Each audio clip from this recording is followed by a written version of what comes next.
اب 61 سے جو آغاز ہو رہا ہے آیات کا، ینجی اللہ الذین تقوا بمفازتہم، اللہ فرماتے ہیں کہ ہم ان متقی لوگوں کو ان کے تقوی کے سبب جو ہے ہم انہیں جنت عطا کریں گے، لا یمسہ السوء ولا ہم یحزنون، اور نہ تو انہیں کوئی برائی چھوئے گی اور نہ ہی انہیں کوئی حزن ہوگا۔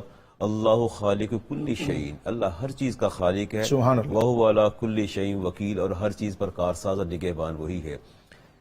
قرآن کریم کی یہ جو دو آیات ہیں، اللہ خالق کل شیء، کہ اللہ ہر چیز کا خالق ہے اور کارساز بھی وہی ہے، نگہبان بھی وہی ہے۔ زبانیں ہماری یہ اعتراف اور اقرار کر رہی ہیں کہ اللہ تعالیٰ کی ذات ہر چیز کی خالق ہے، خالق کنندہ ہے، اور یہ بھی ہم کہتے ہیں کہ وکیل اور کارساز بھی ہے، لیکن دل ہمارے تذبذب کا شکار ہے۔ اصل میں ہم نے معرفت الہی کو ہمارے دلوں نے اور ہمارے ذہنوں اور ہماری افکار نے چھوا ہی نہیں ہے۔ اگر معرفت الہی حاصل ہو جاتی، ہم عرفان الہی کی تگ و دو کرتے ہیں، تو شاید آج ہماری ظاہری اور باطنی کیفیات یکسر مختلف ہوتی۔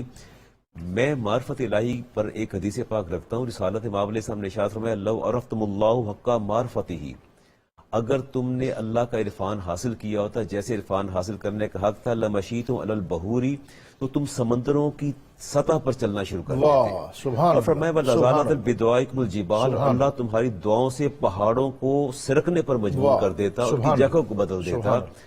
شیر خدا فرماتے ہیں رضی اللہ تعالیٰ فرماتے ہیں کہ عرفت اللہ باللہ، میں نے اللہ کو پہچانا ہے تو اللہ کی ذات سے پہچانا ہے۔ اور فرماتے ہیں کہ وَعَرَفْتُ مَا دُونَهُ بِنُورِ اللَّهِ، اور اللہ کے علاوہ اس کائنات میں جس چیز کو میں نے پہچانا ہے، میں نے رب کے نور سے پہچانا ہے۔ سبحان اللہ۔ یعنی دو باتیں آپ نے فرمائی کہ رب کو پہچانا تو رب کی ذات سے، اس کی قدرت سے پہچانا، اور جیسے وہ آپ سے پوچھا گیا کہ آپ نے اپنے رب کو کیسے پہچانا، تو آپ نے فرمایا عرفت بربی لفسخ العزائم، کہ میں نے اپنے ارادوں کی شکست سے اپنے رب کو پہچانا۔ اگلی بات اللہ فرماتے ہیں کہ ہم مومنین اور متقین جو لوگ ہیں ان کو ہم جنت دیں گے ان کے تقوی کے بدلے۔ تقوی بنیادی چیز ہے، اور قرآن بار بار اس کی بات کر رہا ہے، توجہ دلا رہا ہے کہ اگرچہ انسان ایمان لے آیا، ایمان کے بعد بنیادی چیز اس کا تقوی ہے، اور اگر تقوی کی طرف نہیں جاتا، اللہ نے واضح پیغام دے دیا، ان اکرمکم عند اللہ اتقاکم، تم میں سے اللہ کے زیادہ نزدیک وہ ہے جو زیادہ متقی ہے۔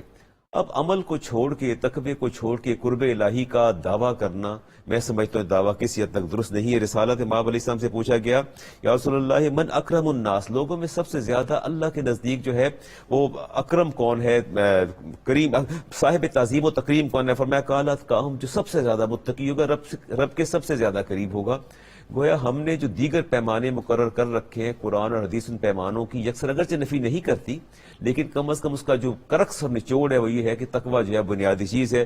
رسول کریم علیہ السلام کی بارگاہ میں ایک شخص حاضر ہوا، عرض کرنے لگے، یا رسول اللہ میں نے سفر کرنا ہے اور مجھے کچھ زاد راہ عطا فرما دیجئے، تو آپ نے فرمایا اچھا یہ زاد راہ کی بات، امام ترمذی کی حدیث سے فرمایا زبدک اللہ تقوی، اللہ تمہیں تقوی عطا فرمایا، کہتے ہیں فزدنی یا رسول اللہ کچھ اور عطا فرما دیجئے، فرمایا قال وغفر ذنبک، اللہ تیرے گناہوں کو معاف فرما دے، پھر عرض یا رسول اللہ کچھ اور عطا فرما دیجئے، تو آپ نے فرمایا یسر لک الخیر حیث ما کنت، تو جہاں کہیں بھی اللہ بھلائی تیرے دامن میں ڈال دے۔ یعنی تقوی ڈاکٹر صاحب بنیادی چیز ہے، اگر تقوی بندہ اختیار کر لیتا ہے تو میں سمجھتا ہوں کہ اللہ کی رحمت جو ہے اس کی ہم نوا، اس کی ہم نشیں ہو جاتی ہے، اور اسے کہیں دشواری نہیں ہوتی۔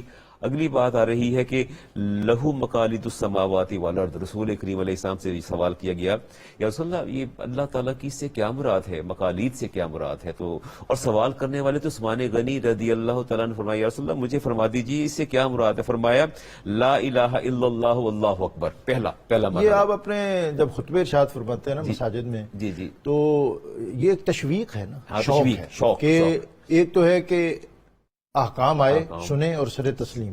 صحابہ کی پہلی جو سطح اور درجہ تھا وہ یہ تھا، جو آرڈر آیا اس کو تسلیم کیا، لیکن وہ جینیس لوگ تھے، سر، وہ بعد میں پوچھتے بھی تھے کہ آپ نے حکم دیا، ہم نے مان لیا، کر بھی دیا، لیکن اس کے اندر جو چھپے ہوئے مفاہیم اور محاسن ہیں اور اس کے جو پوشیدہ خزانے ہیں وہ بھی تو عطا فرمائے ہیں۔ اس سے بڑی اچھی بات آپ نے فرمائی، بہت اچھی بات فرمائی۔ واقعتاً ہی سوال جو ہے حدیث پاک میں آتا ہے اللہ تعالیٰ سب سے زیادہ غضبناک اس پہ ہوتا ہے جو سوال نہیں کرتا، تو سوال تو کرنا چاہیے۔ تو صحابہ کے اندر یہ بات موجود تھی کہ وہ چیزوں کی تہ تک پہنچتے تھے۔ آپ ناراض ہو جاتے ہیں جب مسجد میں کوئی سوال کرتے ہیں؟ میں سمجھتا ہوں کہ کم فہمی کی بنیاد پر ایسا ہوتا ہے، یہ انسان کو شاید ایک خوف لاحق ہوتا ہے کہ ممکن ہے میں سوال کا شافی جواب نہ دے سکوں، اور اپنی جو علمیت ہے شاید وہ آڑے آ جاتی ہے۔ بہر طور آپ نے فرمایا کہ سب سے پہلا جو یہ مقالید میں سے جو پہلی ہے کنجی، فرمایا لا الہ الا اللہ واللہ اکبر، پھر فرمایا سبحان اللہ و بحمدہ، سبحان اللہ. فرمایا دوسری چابی یہ ہے، تیسرا فرمایا استغفر اللہ ولا حول ولا قوت الا باللہ، پھر فرمایا اس کے وهو الاول والآخر والظاہر والباطن بیدہ الخیر، فرمایا یہ ہے، فرمایا یحیی و یمیت وهو علی کل شیء قدیر. فرمایا یہ مقالید ہیں اللہ تبارک و تعالیٰ کی. اگر ان جملوں پر غور کریں، ان کلمات پر غور کریں، تو پوری کائنات اللہ تعالیٰ کے رسول نے ان کے اندر سمو دی کہ رب کی پوری قدرت کا احاطہ کر دی ہے. ایک ایک لفظ جو ہے اس کے اندر کتنے معنی اور مفاہیم جو ہیں وہ پوشیدہ یہ جو ہیں. آپ نے 4 آیات جن کو بالعموم ہم وظائف کے طور پہ بھی پڑھتے ہیں، تو پھر اس کی کوئی خاص ترتیب بھی بتائیں گے کہ زمین و آسمان کے دروازے کھل جائیں؟ زمین و آسمان کے دروازے کھلنے سے مراد تو یہی ہے نا، ایک معنی یا ایک سطح تک یہ بھی ہے کہ لوگ جن امور کی طلب میں سرگرداں رہتے ہیں، جن خزانوں کی، جس رزق کی تلاش میں ہر وقت اداس اور پریشان رہتے ہیں، ان چیزوں کے پڑھنے سے، ان آیات کے سمجھنے سے وہ راستے بھی، اور بھی بہت سی چیزیں ہوں گی، وہ راستے بھی آسان ہوں گے.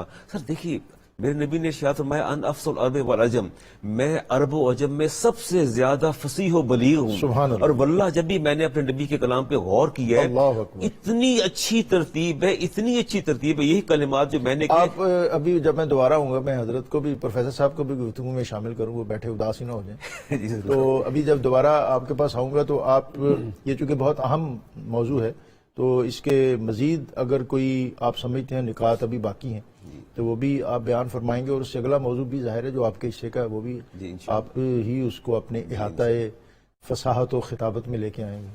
جی حضرت، ہمارا جو سورہ مومن، غافر الذنب و قابل التوب شدید العقاب ذی الطول لا الہ الا هو علیہ المصیر، جناب ڈاکٹر صاحب قبلہ